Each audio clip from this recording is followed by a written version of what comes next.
ಪ್ರೀತಿಯ ವೀಕ್ಷಕರೇ, ನಿಮ್ಮೆಲ್ರಿಗೂ ನಮಸ್ಕಾರ.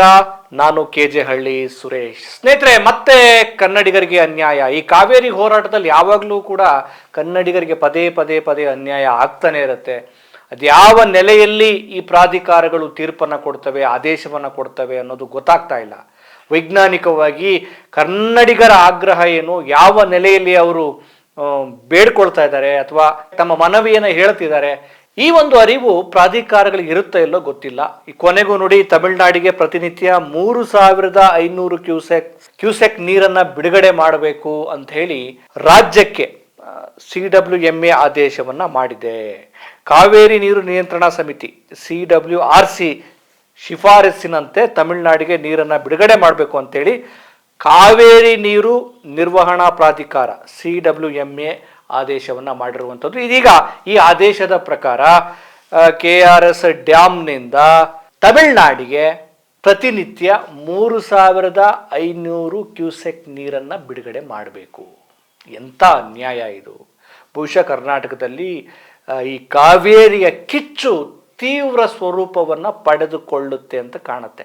ಯಾಕೆಂದ್ರೆ ನಮಗೆ ಕುಡಿಯೋಕೆ ನೀರಿಲ್ಲ, ಬೆಂಗಳೂರಿನವರಿಗೆ ಕುಡಿಯೋಕೆ ನೀರಿಲ್ಲ, ತಮಿಳುನಾಡಿನ ರೈತರಿಗೆ ಎರಡನೇ ಬೆಳೆ ಬೆಳೆಯೋದಕ್ಕೆ ನೀರು ಬೇಕಂತ. ಇದು ಎಂಥ ಅನ್ಯಾಯ! ಫಸ್ಟ್ ನಾವು ಬದುಕಬೇಕಲ್ವಾ, ಫಸ್ಟ್ ನಾವು ಬದುಕಬೇಕು, ಆಮೇಲೆ ನೀವು ಬೆಳೆ ಬೆಳ್ಕೊಳ್ಳಿ.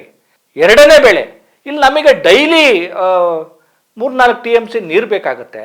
ಅದರಲ್ಲೂ ಬೆಂಗಳೂರಲ್ಲಿ ಹತ್ತತ್ರ 1.5 ಕೋಟಿ ಜನಸಂಖ್ಯೆ ದಾಟ್ತಾ ಇದೆ. ಸೊ ಒಂದು 60 ಲಕ್ಷ ಜನಕ್ಕೆ ಈಗ ಕಾವೇರಿ ನೀರು ಸಿಗ್ತಾ ಇದೆ. ಇನ್ನುಳಿಕೆ ಜನ ಬೋರ್ವೆಲ್ಗಳನ್ನು ಅವಲಂಬಿಸಿದ್ದಾರೆ. ಪರಿಸ್ಥಿತಿ ಈಗಿರುವಾಗ ಬೆಂಗಳೂರಿಗರಿಗೆ ಮತ್ತು ಈ ಕಾವೇರಿ ನೀರನ್ನು ಒಂದು ರೀತಿ ಅವಲಂಬಿತ ಆಗಿರುವಂಥ ರೈತರಿಗೆ, ಮಂಡ್ಯ, ಮೈಸೂರು ಈ ಭಾಗದ ರೈತರಿಗೆ ಸದ್ಯಕ್ಕೆ ಸ್ವಲ್ಪ ಕುಡಿಯೋಕ್ಕಾದ್ರೂ ನೀರು ಬೇಕು ಅಂತೇಳಿ ನಿರೀಕ್ಷೆ ಮಾಡ್ತಿದ್ದಾರೆ, ಬದುಕ್ತಿದ್ದಾರೆ. ಇಂಥ ಟೈಮಲ್ಲಿ ತಮಿಳುನಾಡಿನ ರೈತರಿಗೆ ಎರಡನೇ ಬೆಳೆ ಬೆಳೆಯೋದಕ್ಕೆ ನೀರನ್ನು ಕೊಡಿ ಅಂತ ಏನು ನಿರ್ವಹಣಾ ಪ್ರಾಧಿಕಾರ ಆದೇಶವನ್ನು ಕೊಟ್ಟಿದೆ. ಅವರು ತಮಗೆ ಬಂದಂಥ ನೀರನ್ನು ಸಂಗ್ರಹ ಮಾಡ್ಕೋಬೇಕು. ಸಂಗ್ರಹ ಮಾಡಿಕೊಂಡು ತಾವು ಎರಡನೇ ಬೆಳೆನೋ 3ನೇ ಬೆಳೆನೋ ಆ ಬೆಳೆನ ಬೆಳ್ಕೋಬೇಕು. ಬಂದಂಥ ನೀರನ್ನು ಸಮುದ್ರಕ್ಕೆ ಹರಿಯಕ್ಕೆ ಬಿಡೋದು, ಆಮೇಲೆ ಅವ್ರಿಗೆ ಬೇಕಾದಾಗ ನೀರು ಕುಡಿ ಅಂತ ಕೇಳೋದು. ಇಲ್ಲಿ ನಮಗೆ ಕುಡಿಯೋಕೆ ಇಲ್ಲ. ಎಂಥ ದುಸ್ಥಿತಿ! ಸ್ನೇಹಿತರೆ, ಈ ಕಾವೇರಿ ವಿಚಾರದಲ್ಲಿ ಸ್ವಲ್ಪ ನಾವು ಕನ್ನಡಿಗರು ದೌರ್ಭಾಗ್ಯವಂತರು ಅಂತ ಕಾಣುತ್ತೆ.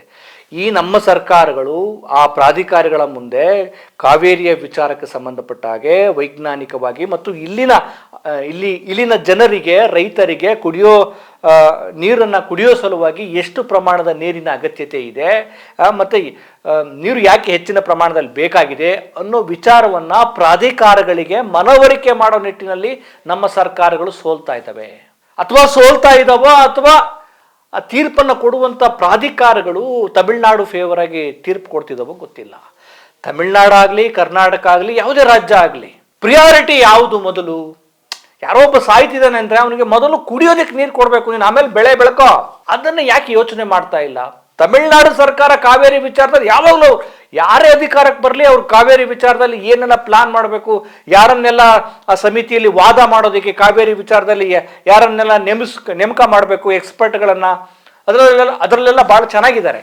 ಆದರೆ ನಮ್ಮಲ್ಲಿ ಒಳ್ಳೊಳ್ಳೆ ಲಾಯರ್ ಇಟ್ಟರು ಕೂಡ, ವಕೀಲರನ್ನ ಇಟ್ಟರು ಕೂಡ, ತಜ್ಞರನ್ನ ಇಟ್ಟರು ಕೂಡ ಕೆಲವೊಂದ್ಸಲ ಪ್ರತಿ ಸಲ ಕೂಡ ನಾವು ವಿಫಲರಾಗ್ತಿದ್ದೀವಿ. ನೋಡಿ, 1990ರಲ್ಲಿ ಕೇಂದ್ರ ಸರ್ಕಾರ ಜಲ ವಿವಾದ ನ್ಯಾಯಾಧೀಕರಣ ಅಂತೇಳಿ ಒಂದು ನ್ಯಾಯಾಧೀಕರಣವನ್ನೇ ಮಾಡ್ತು. ಆದರೆ ಅಂದಿನಿಂದ ಇಂದಿನವರೆಗೂ ಕೂಡ ನಮಗೆ ಅಷ್ಟು ಪ್ರಮಾಣದಲ್ಲಿ ಒಂದು ರೀತಿ ನಾವು ಖುಷಿಯಾಗಿದ್ದೀವಿ ಅನ್ನೋ ಥರದ ತೀರ್ಪುಗಳು ಬಂದಿಲ್ಲ. ಹೀಗಾಗಿ ಇವತ್ತು CWRC ಏನು ಹೇಳಿತ್ತಲ್ಲ, ನೀರನ್ನು ಬಿಡಬೇಕು, 3500 ಕ್ಯೂಸೆಕ್ ನೀರನ್ನು ಬಿಡಬೇಕು ಅಂತೇಳಿ ಅದನ್ನು ಮೇಲ್ಮನವಿ ಮಾಡಲಾಗಿತ್ತು ಕರ್ನಾಟಕ ಸರ್ಕಾರದಿಂದ. ಯಾವುದಕ್ಕೆ? ಕಾವೇರಿ ನಿರ್ವಹಣಾ ಪ್ರಾಧಿಕಾರಕ್ಕೆ. ನಮ್ಮ ರಾಜ್ಯ ಸರ್ಕಾರದ ಒಂದು ತಜ್ಞರ ತಂಡ, ವಕೀಲರು ಮತ್ತು ತಜ್ಞರು ಈ ನಿರ್ವಹಣಾ ಪ್ರಾಧಿಕಾರಕ್ಕೆ ಮೇಲ್ಮನವಿ ಮಾಡಿದ್ರು. ಆದರೆ ಮೇಲ್ಮನವಿ ಮಾಡಿದ್ರೂ ಕೂಡ ಉಪಯೋಗ ಆಗಿಲ್ಲ. ಇವತ್ತು ನೋಡಿ, ದೆಹಲಿಯಲ್ಲಿ SK ಹಲ್ದಾರ್ ಅವರ ಅಧ್ಯಕ್ಷತೆಯಲ್ಲಿ CWMAನ ಮಹತ್ವದ ಸಭೆ ನಡೆಯುತ್ತೆ. ಈ ಸಭೆಯಲ್ಲಿ ಕರ್ನಾಟಕದ ಪರವಾಗಿ ಜಲಸಂಪನ್ಮೂಲ ಇಲಾಖೆಯ ಹೆಚ್ಚುವರಿ ಕಾರ್ಯದರ್ಶಿ ಗೌರವ್ ಗುಪ್ತಾ ಮತ್ತು ಯಾರ್ಯಾರೋ ಅಧಿಕಾರಿಗಳೆಲ್ಲ ಭಾಗವಹಿಸಿದ್ದಾರೆ. ಯಾರೇ ಭಾಗವಹಿಸಲಿ, ನಮ್ಮ ರಾಜ್ಯದ ರೈತರ ಪರಿಸ್ಥಿತಿಯನ್ನು ಆ ಪ್ರಾಧಿಕಾರಗಳಿಗೆ ಅರ್ಥ ಮಾಡಿಸೋದ್ರಲ್ಲಿ ನಾವು ಸಫಲರಾಗಬೇಕು. ಅರ್ಥ ಮಾಡಿಸಿದ್ರು ಕೂಡ ಅವರು ಅರ್ಥ ಮಾಡ್ಕೊಳ್ಳಿಲ್ಲ ಅಂದರೆ ಅದು ನಮ್ಮ ದೌರ್ಭಾಗ್ಯ ಅಂತಲೇ ಕರಿಬೇಕು. ಏನು ಕಡಿಮೆ ಹೋರಾಟ ಆಗಿದವ ಕರ್ನಾಟಕದಲ್ಲಿ? ಅಂಬರೀಷ್ ಅಂತೂ ಯಾವಾಗಲೂ ಜೇಬಲ್ಲಿ ಏನು ರಾಜೀನಾಮೆ ಪತ್ರನ ರೆಡಿ ಇಟ್ಕೊಳ್ತಿದ್ರು. ನನಗೆ ಕಾವೇರಿ ವಿಚಾರದಲ್ಲಿ ಅನ್ಯಾಯ ಆದರೆ ನಾನು ರಾಜೀನಾಮೆ ಬೇಕಾದ್ರೆ ಕೊಟ್ಬಿಡ್ತೀನಿ, ನಾನು ಸೆಂಟ್ರಲ್ ಮಿನಿಸ್ಟರ್ ಸ್ಥಾನಕ್ಕೂ ರಾಜೀನಾಮೆ ಕೊಡ್ತೀನಿ, ಸಂಸದಕ್ಕೂ ರಾಜೀನಾಮೆ ಕೊಡ್ತೀನಿ ಅನ್ನೋ ಲೆವೆಲ್ಗೆ ಅವರು ಬದ್ಧರಾಗಿದ್ದರು.